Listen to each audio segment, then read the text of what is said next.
The morning sun cast long shadows across the private airfield as Camilla stepped out of the black sedan. Her elegant heels clicked against the tarmac as she moved toward the waiting private jet. Her designer handbag clutched tightly in her gloved hands. The overseas diplomatic visit to Switzerland had been planned for months, yet something felt different today. The usual confident smile that graced her face seemed forced, and her normally steady hands trembled slightly as she adjusted her pearl necklace. Detective Inspector James Crawford had been working palace security for over 15 years, but today felt unlike any other. He received an anonymous tip just an hour before Camilla's departure, claiming that something suspicious would happen during her trip. The caller's voice was disguised, but the urgency was unmistakable. Crawford's instincts, sharpened by years of protecting the royal family, told him to pay attention. As Camilla approached the security checkpoint, Crawford noticed her behavior seemed unusual. She kept glancing over her shoulder, checking her phone repeatedly, and her breathing appeared shallow. The woman who normally commanded every room she entered now seemed nervous, almost fearful. Her assistant Margaret walked beside her, carrying additional bags and looking equally tense. The security protocol was routine. Bags needed to be scanned, and personal items checked. However, when Crawford asked Camilla to place her handbag on the conveyor belt, she hesitated for the first time in all the years he had known her. Her fingers tightened around the leather handles, and she looked directly into his eyes with an expression he had never seen before, desperation mixed with something that looked like guilt. "Is there a problem, Your Highness?" Crawford asked professionally, though his detective instincts were now fully alert. The X-ray machine operator, Sarah Mitchell, had been doing this job for 8 years and prided herself on catching even the smallest irregularities. As Camilla's bag moved through the scanner, Sarah's trained eye immediately spotted something that made her pause the machine. The image on the screen showed what appeared to be multiple small, densely packed objects wrapped in fabric at the bottom of the handbag. They were carefully concealed beneath makeup cases, personal documents, and other typical travel items. Sarah had seen enough suspicious packages to know that these objects were deliberately hidden and arranged to avoid detection. Crawford approached the monitor and saw what had caught Sarah's attention. The objects were too uniform in size and shape to be innocent personal items. They appeared to be small packages, each wrapped individually and placed with precision. The placement suggested someone with knowledge of how security scanners worked had arranged them to minimize visibility. Camilla stood frozen at the security checkpoint, her face growing pale as she watched the security team examine the scanner image. Her assistant Margaret stepped closer, whispering something urgent in her ear, but Camilla shook her head sharply. The confident royal who had handled countless public appearances and diplomatic situations now looked like someone caught in a trap of her own making. Crawford made the decision that would change everything.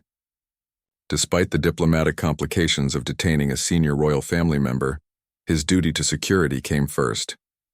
He approached Camilla with the respect her position demanded, but with the firmness his job required.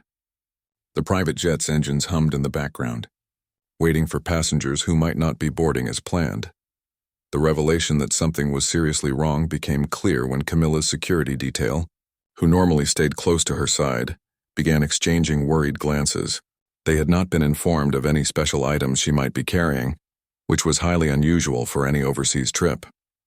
The head of her personal security, Commander Williams, approached Crawford with concern written across his face. The morning that had started as a routine diplomatic departure was quickly becoming the most challenging situation Crawford had faced in his career. As he prepared to formally request that the bag be opened for manual inspection, he could see the weight of whatever secret Camilla was carrying beginning to crush her normally composed demeanor. The truth, whatever it was about to emerge in the most public and devastating way possible. The other passengers scheduled for the flight, including several diplomatic officials, began to notice the delay. Whispered conversations started among the waiting group as they realized that something significant was happening at the security checkpoint.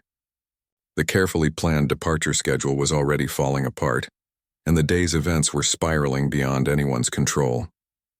Crawford's hands moved with professional precision as he carefully opened Camilla's handbag under the watchful eyes of 3 security personnel. The luxurious leather interior revealed the typical contents one might expect: an expensive wallet, makeup compact, reading glasses, and official travel documents. However, as he reached the bottom compartment, his fingers encountered something that made his blood run cold. Wrapped in silk scarves were 6 small packages, each no larger than a deck of cards. The weight and texture immediately told Crawford these were not innocent personal items. As he carefully unwrapped the first package, the contents revealed themselves to be stacks of photographs. But these were not family pictures or tourist snapshots. The images showed sensitive government documents, military installations, and what appeared to be classified correspondence. Camilla's face drained of all color as the first photographs were exposed. Her legs seemed to give way slightly, and Margaret quickly moved to steady her employer. The confident royal persona had completely crumbled, replaced by a woman who looked trapped and terrified. Her breathing became rapid and shallow, and beads of perspiration appeared on her forehead despite the cool morning air. The second package contained what appeared to be computer memory cards and small recording devices. Crawford recognized the equipment as highly sophisticated surveillance gear, the type used by intelligence agencies for covert operations. The realization that he was potentially dealing with espionage activities sent a chill through his experienced frame. This was no longer a simple security check. It had become a matter of national security. Sarah, still monitoring the situation from her scanner position, quickly activated the emergency protocol that would alert higher authorities. Within minutes, additional security personnel began arriving at the airfield. The private jet's captain received orders to delay departure indefinitely, and the diplomatic officials waiting to board were quietly moved to a separate holding area. As Crawford continued his examination, the third package revealed the most shocking contents yet. Inside were copies of private royal family communications, including personal letters, financial records, and what appeared to be transcripts of private conversations. The implications were staggering somehow. Camilla had gained access to the most sensitive internal royal family information and was attempting to transport it overseas. Commander Williams, head of Camilla's personal security, stood in stunned silence as the evidence mounted. He had sworn an oath to protect her, but the documents being revealed suggested a level of betrayal that shook him to his core. His radio crackled with urgent messages from Palace Security Headquarters, demanding immediate updates on the situation. Camilla finally found her voice, though it trembled with emotion. She looked directly at Crawford and whispered words that would haunt everyone present. "You don't understand what they made me do. My family. They have my family." The confession hung in the air like a dark cloud, suggesting that whatever was happening was far more complex than a simple case of theft or espionage. The fourth package contained financial documents showing large money transfers to offshore accounts, along with what appeared to be blackmail materials involving several prominent political figures. The scope of the conspiracy was becoming clear. This was not the work of a single individual, but part of a larger, more sinister operation that had somehow ensnared a senior member of the royal family. Margaret, who had remained silent throughout the search, suddenly stepped forward. Her face was pale but determined as she addressed the security team. "I need to tell you something important," she said, her voice barely above a whisper. "This isn't what it appears to be. There are people who have been threatening us for months. They said if we didn't cooperate, something terrible would happen to her grandchildren." The revelation that blackmail was involved changed the entire dynamic of the situation. Crawford realized that instead of catching a traitor, he might have uncovered a victim of an elaborate extortion scheme. The photographs and documents were not being stolen for profit or ideology, but under duress to protect innocent family members from unknown threats. The remaining packages contained even more disturbing evidence: photographs of royal family members taken secretly, detailed schedules of their private activities, and what appeared to be floor plans of various royal residences. Someone had been conducting comprehensive surveillance on the entire family, gathering information that could be used for any number of dangerous purposes. As news of the security breach began to spread through official channels, emergency protocols were activated throughout the royal protection system. All planned public appearances were immediately canceled. Security at royal residences was doubled, and a comprehensive review of all personnel with access to sensitive information was initiated. The day that had started as a routine diplomatic trip had become the most serious security crisis in recent royal history. Within an hour of the discovery, the private airfield had been transformed into a secure crime scene. Black vehicles arrived carrying officials from MI5 Scotland Yard and Royal Protection Services. The diplomatic mission to Switzerland was officially cancelled, and all personnel involved were placed under temporary security protocols while the investigation began. Detective Chief Inspector Amanda Foster, a specialist in national security cases, took charge of the rapidly expanding investigation. Her reputation for handling sensitive royal family matters with discretion had earned her the trust of the highest levels of government. As she examined the evidence Crawford had uncovered, her experienced eye immediately recognized the professional nature of the operation. Camilla was escorted to a secure room within the airfield's administrative building, where she would be questioned about the circumstances that led to this shocking discovery. Her legal representatives were already en route, but the initial interview would need to proceed immediately due to the potential ongoing threat to national security and royal family safety. The interrogation room was modest but comfortable, respecting Camilla's position while maintaining the serious nature of the investigation. Foster began with gentle but direct questions, understanding that the person before her was likely a victim of coercion rather than a willing participant in espionage activities. "Your Highness, I need you to help us understand how you came to possess these materials," Foster began, her tone professional but not accusatory. "The evidence suggests this situation is far more complex than simple theft, and we believe your safety and that of your family may be at risk." Camilla's composure finally broke completely. Tears streamed down her face as she began to recount a story that had been building for over 6 months. It started with anonymous phone calls containing detailed information about her daily routines, information that only someone with inside access could have known. The caller's voice was always disguised, but the message was clear. They were watching and they could reach her anywhere. The blackmail began subtly at first.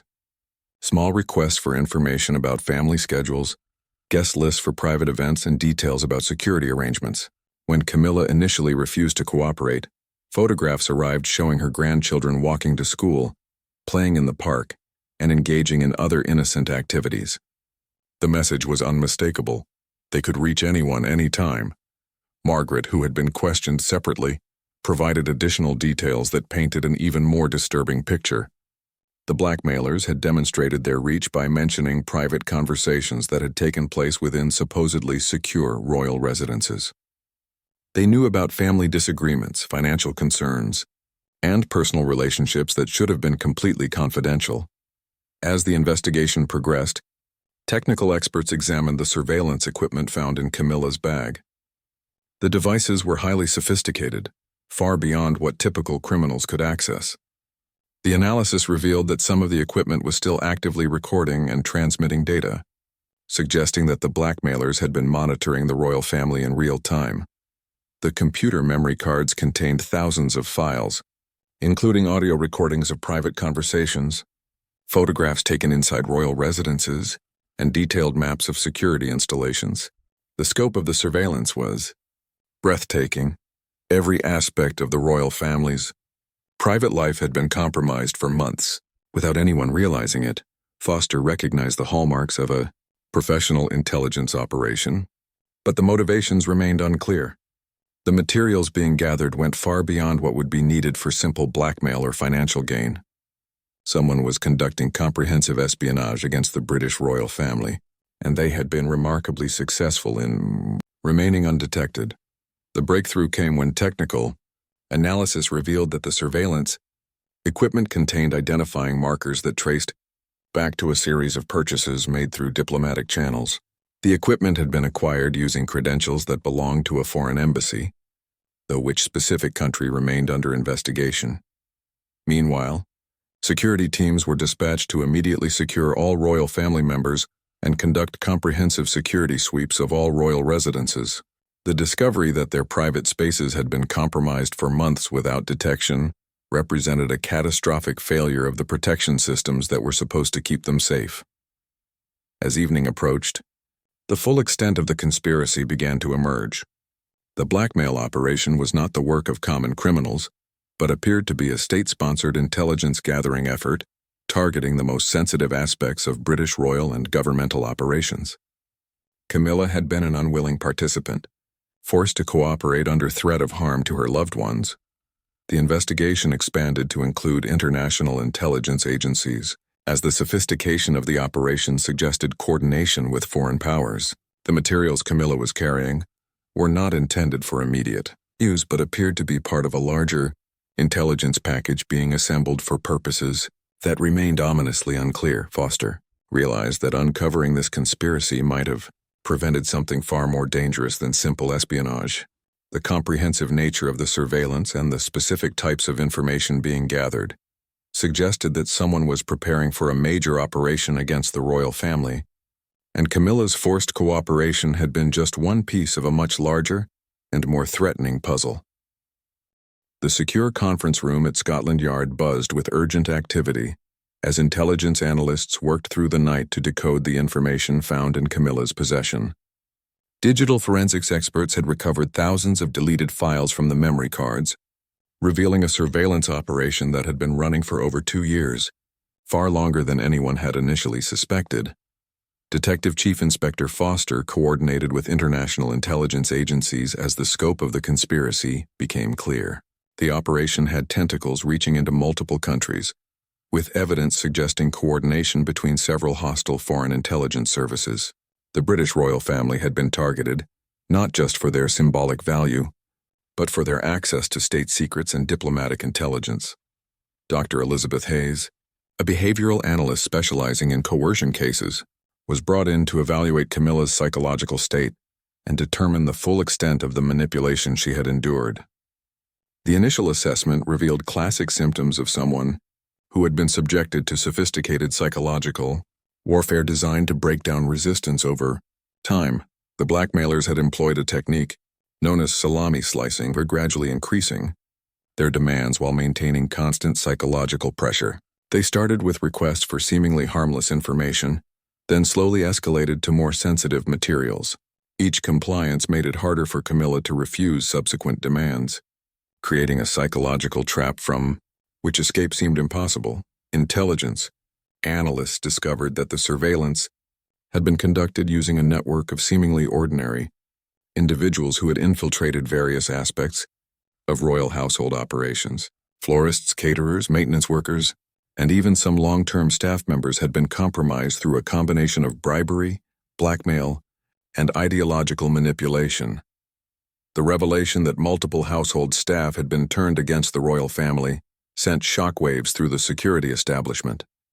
Background checks that had seemed thorough were revealed to have significant gaps, and the vetting procedures that were supposed to prevent such infiltration had been systematically circumvented by patient, professional intelligence operatives. Margaret's testimony provided crucial insights into how the operation had remained undetected for so long. The blackmailers had demonstrated an intimate understanding of royal family dynamics, using personal relationships and family loyalties as weapons. They knew exactly which emotional buttons to press to ensure compliance while minimizing the risk of exposure. The technical analysis revealed that the surveillance equipment had been recording continuously, capturing not just planned meetings and official conversations, but private family moments that provided valuable intelligence about personal relationships, health issues, and internal family conflicts. This information could be weaponized for diplomatic advantage or used to predict royal family reactions to various political situations. As the investigation deepened, Foster realized that Camilla's attempted trip to Switzerland was not meant to deliver the intelligence materials to foreign handlers, but to provide evidence of the royal family's cooperation to unknown parties who were preparing to escalate their operation to the next level. The Swiss connection led to the discovery of bank accounts containing millions of pounds that had been transferred from various sources over the past 2 years. The money trail revealed a sophisticated financial network designed to fund long-term intelligence operations against multiple Western governments, with the British royal family being just one target among many. International cooperation intensified as similar operations were uncovered in other countries. The pattern suggested a coordinated campaign by a coalition of hostile intelligence services working together to gather comprehensive intelligence on Western leadership structures. The royal family had been targeted because of their unique access to both governmental and diplomatic intelligence. The psychological evaluation of Camilla revealed the sophisticated nature of the coercion she had endured. The blackmailers had studied her personality extensively, understanding her deepest fears and strongest loyalties. They had used her love for her grandchildren and her sense of duty to the crown as weapons against her, creating an impossible situation where any choice seemed to betray someone she loved. Foster's team discovered that the operation had been preparing for what appeared to be a major escalation. Communications intercepts suggested that the intelligence gathering phase was nearing completion, and unknown parties were preparing to use the collected information for purposes that remained ominously vague but clearly involved significant harm to British interests. The evidence suggested that preventing Camilla from completing her trip to Douai, Switzerland had potentially disrupted a major intelligence operation that could have had devastating consequences for national security. The materials she was carrying represented just a small portion of what had been collected, but they would have served as proof of concept for the blackmailer's ability to compromise the highest levels of British society. As dawn broke over London, the investigation had evolved from a simple security breach into one of the most significant counterintelligence operations in recent British history. The discovery had potentially prevented not just the compromise of royal family secrets, but a much larger attack on the foundations of British democratic institutions and international relationships. The arrest phase of the investigation began at precisely 6 a.m. across multiple locations throughout London and beyond. Coordinated raids targeted the network of compromised royal household staff and their handlers, with over 40 individuals taken into custody simultaneously to prevent any warning signals from reaching the operation's leadership. Detective Inspector Crawford, whose instincts had initially uncovered the conspiracy, found himself leading one of the most sensitive arrest operations in his career. The first target was Thomas Hartwell, a seemingly loyal maintenance supervisor who had worked at Buckingham Palace for over 8 years. His genuine shock at being arrested was matched only by the sophisticated surveillance equipment found hidden in his modest flat. The raids revealed the elaborate nature of the surveillance network. Hidden cameras had been installed in flower arrangements, recording devices concealed in cleaning equipment, and data transmission equipment disguised as routine maintenance tools. The level of technical sophistication indicated state-level resources and planning that had taken years to implement. Sarah Mitchell, the security scanner operator whose sharp eyes had first detected the suspicious packages, was assigned to help analyze the technical evidence recovered from the raids. Her expertise in security screening proved invaluable in understanding how the surveillance equipment had been designed to avoid detection by standard security protocols. The interrogation of the arrested individuals revealed a complex hierarchy of control and compartmentalization. Most of the household staff who had been compromised were unaware of the full scope of the operation. They had been recruited through a combination of financial incentives, blackmail, and carefully constructed false flag operations that made them believe they were working for legitimate intelligence services. Dr. Hayes continued her psychological evaluation of Camilla, who was struggling with overwhelming guilt about her unwilling participation in the conspiracy. The realization that her attempts to protect her family had actually put them in greater danger was devastating to someone who had spent her entire adult life in public service. The international cooperation that had developed during the investigation led to breakthrough discoveries about the operation's true scope. Similar networks had been established targeting government officials, military leaders, and royal families across multiple allied nations.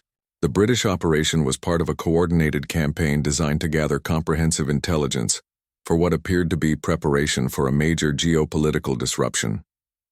Commander Williams, who had served as head of Camilla's personal security, faced the devastating realization that his protection protocols had been systematically compromised for years without his knowledge. The sophisticated nature of the penetration had made detection nearly impossible using standard counter-surveillance techniques. The financial investigation revealed that the operation had been funded through a complex network of shell companies, diplomatic accounts, and cryptocurrency transactions designed to obscure the true source of the money. The funding levels suggested state-level backing, but the specific countries involved remained hidden behind layers of financial obfuscation. As the interrogations continued, a disturbing pattern emerged.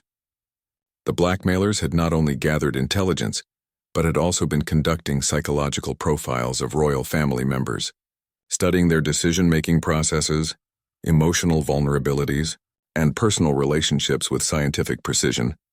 This suggested that the ultimate goal went beyond simple espionage to potential manipulation or coercion of the royal family for unknown purposes. The technical analysis team discovered that some of the surveillance equipment was still actively transmitting data, suggesting that the operations leadership remained unaware that their network had been compromised. This provided an opportunity for counterintelligence operations designed to identify and neutralize the remaining elements of the conspiracy. Foster coordinated with international partners to simultaneously roll up similar operations in other countries, preventing the conspirators from adapting their methods or moving their operations elsewhere. The timing was critical, as communications intercepts suggested that the intelligence gathering phase was scheduled to conclude within days. The breakthrough that identified the operation's true leadership came from an unexpected source. One of the arrested household staff members, facing the prospect of lengthy imprisonment for treason, provided information about a series of meetings with unknown individuals who had directed the surveillance activities through carefully orchestrated dead drops and encrypted communications. The meetings had taken place in seemingly innocent locations, coffee shops, parks, and tourist attractions, but sophisticated surveillance of these locations revealed patterns that led investigators to identify several foreign intelligence operatives who had been operating under diplomatic cover. The discovery that foreign embassy staff had been directly involved elevated the case to the highest levels of government. The evidence suggested that the operation had been preparing to transition from intelligence gathering to active measures designed to manipulate or coerce the royal family into actions that would serve foreign interests. The comprehensive nature of the psychological profiles and personal information that had been gathered indicated that the conspirators believed they could influence royal family behavior in ways that would have far-reaching diplomatic and political consequences. As the investigation entered its most sensitive phase, the full implications of what had been prevented became clear. The conspiracy had not simply been about gathering intelligence, but about preparing for a coordinated attack on the foundations of British constitutional democracy, using the royal family as unwitting instruments of foreign influence. The diplomatic crisis that emerged from the investigation threatened to reshape international relationships across Europe. Evidence of embassy staff involvement in the conspiracy led to the expulsion of dozens of diplomatic personnel from multiple countries, while emergency sessions of Parliament were convened to address the security failures that had allowed such a comprehensive breach of royal family privacy. Prime Minister's crisis management team worked around the clock to contain the political fallout while ensuring that the investigation could continue. Without diplomatic interference, the delicate balance between pursuing justice and maintaining international relationships required careful negotiation with allied governments who were themselves victims of similar intelligence operations. Camilla's recovery from the psychological trauma of her coercion began under the guidance of Dr. Hayes and a specialized team of therapists who understood the unique pressures faced by public figures. The guilt and shame she felt about her unwilling cooperation threatened to overwhelm her, but the support of her family and the understanding that she had been a victim rather than a perpetrator slowly began to help her healing process. The security review that followed the investigation led to the most comprehensive overhaul of royal protection services in modern history.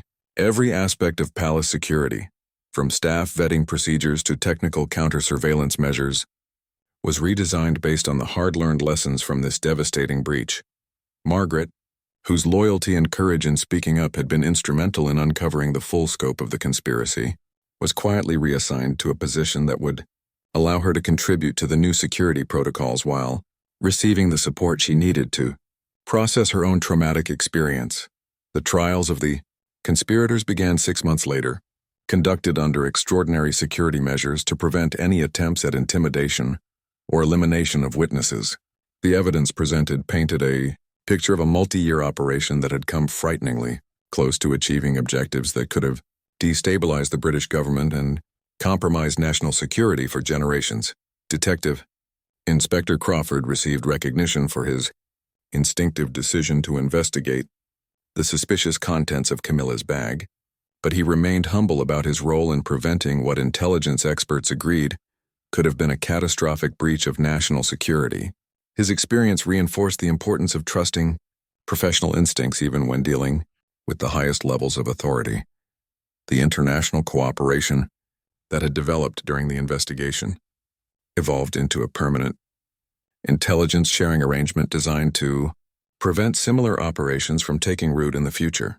The sophisticated nature of the conspiracy had demonstrated that no single nation could adequately defend itself against such coordinated attacks on democratic institutions.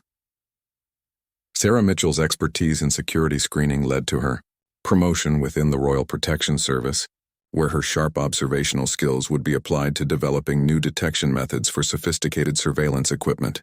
Her role in the initial discovery had proven that sometimes the most junior members of security teams could play crucial roles in protecting national security.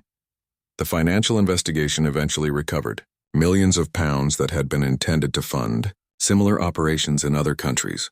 The money was used to establish a new counterintelligence training program designed to help security professionals recognize and counter the psychological manipulation techniques that had been used so effectively against Camilla. Dr. Hayes published a classified study on the psychological warfare techniques employed in the operation, which became required reading for security personnel throughout NATO countries. Her work helped develop new protocols for identifying and supporting individuals who had been subjected to sophisticated coercion campaigns. The full scope of what had been prevented only became clear months later, as intelligence analysts pieced together communications intercepts and recovered documents. The operation had been preparing to use the compromised royal family members to influence British policy decisions on critical international issues, potentially altering the course of European political development. Commander Williams underwent extensive retraining and was eventually reinstated to lead a new generation of protection officers who would be better equipped to recognize and counter the sophisticated threats that modern royal security faced. His experience with the failed protection protocols provided valuable insights into the evolving nature of threats against high-value targets. The Swiss connection that had initially prompted Camilla's planned trip was eventually traced to a money laundering operation that had been preparing to fund similar intelligence operations across multiple continents. The disruption of this financial network prevented the expansion of the conspiracy beyond Europe and potentially saved other democratic governments from similar infiltration. The legislative changes that followed the investigation strengthened laws against foreign intelligence operations while providing better protection for individuals who had been coerced into cooperation with hostile intelligence services. Camilla's experience had demonstrated that even the most prominent public figures could become victims of sophisticated psychological manipulation campaigns. The investigation's conclusion brought a sense of relief to the royal family, but also a sobering awareness of the continuing threats they faced in an increasingly complex global security environment. The comprehensive nature of the conspiracy had shown that their safety depended not just on physical protection, but on sophisticated counterintelligence operations that could detect and neutralize threats before they fully developed. 2 years after the investigation concluded, the British royal family had emerged stronger and more secure than ever before. The comprehensive security overhaul had created protection systems that were now considered the gold standard for defending high-value targets against sophisticated intelligence operations. The painful lessons learned from Camilla's ordeal had been transformed into safeguards that protected not just the royal family, but democratic institutions throughout the Allied world. Camilla herself had made a remarkable recovery from her traumatic experience. With the support of specialized therapy and the understanding of her family, she had transformed her victimization into advocacy for others who had suffered similar coercion. She worked quietly behind the scenes to support legislation that provided better protection for individuals who found themselves unwilling participants in intelligence operations. Detective Inspector Crawford had been promoted to head a new specialized unit within Scotland Yard that focused on protecting high-profile individuals from sophisticated coercion campaigns. His team combined traditional detective work with cutting-edge psychological analysis to identify potential threats before they could develop into full-scale operations. The unit's success rate in preventing similar conspiracies had earned international recognition, the diplomatic relationships that had been strained by the investigation had eventually been rebuilt on a foundation of improved transparency and cooperation. The shared threat that the conspiracy had represented to multiple democratic governments had ultimately strengthened international intelligence cooperation, creating new mechanisms for detecting and countering sophisticated influence operations. Sarah Mitchell had become a leading expert in counter-surveillance technology, traveling internationally to train security personnel in detecting the increasingly sophisticated equipment used by hostile intelligence services. Her sharp eyes and analytical mind, which had first detected the suspicious contents of Camilla's bag, were now protecting potential victims around the world. The legal proceedings that had followed the investigation resulted in lengthy prison sentences for the key conspirators, while many of the household staff who had been coerced into cooperation received suspended sentences and support services to help them rebuild their lives. The justice system had learned to distinguish between willing participants and victims of sophisticated manipulation campaigns. Dr. Hayes had established a new research center dedicated to understanding and countering psychological warfare techniques used by hostile intelligence services. Her work with Camilla had provided unprecedented insights into how sophisticated coercion campaigns operated, and her research was now being used to protect vulnerable individuals in high-risk positions throughout the government and military. The financial investigation had ultimately traced the conspiracy's funding to a network of hostile intelligence services that had been coordinating attacks on democratic institutions for over a decade. The disruption of this network had prevented similar operations from developing in dozens of countries, potentially saving countless individuals from experiencing the trauma that Camilla had endured. Margaret had found new purpose working with the reformed security services, where her intimate knowledge of how the royal household operated helped identify potential vulnerabilities before they could be exploited. Her courage in speaking up about the blackmail campaign had not only saved the royal family, but had also protected British national security.